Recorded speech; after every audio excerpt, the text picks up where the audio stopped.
Recently একটা report দেখবেন যে ভারতের নুমালীগড়, যেটা কোথায়, আসামের নুমালীগড় রিফাইনারি লিমিটেড, এনআরএল, এই এনআরএল থেকে 1,80,000 মেট্রিক টন ডিজেল যাচ্ছে বাংলাদেশে।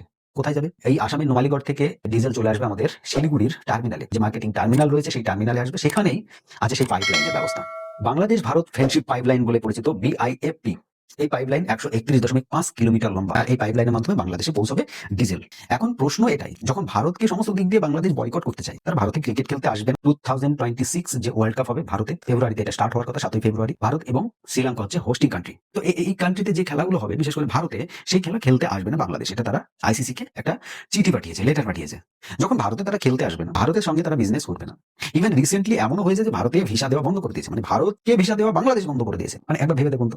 আর তারা এটা এক্সকিউজ কি দিয়েছে, এর সাফাইটা কি দিয়েছে? সাফাই দিয়েছে এটাই যে ভারত থেকে যে সমস্ত মানুষ বাংলাদেশে আসবে টুরিস্ট হিসাবে বা অন্যান্য কারণে, তাদের সেফটি আমরা দিতে পারবো।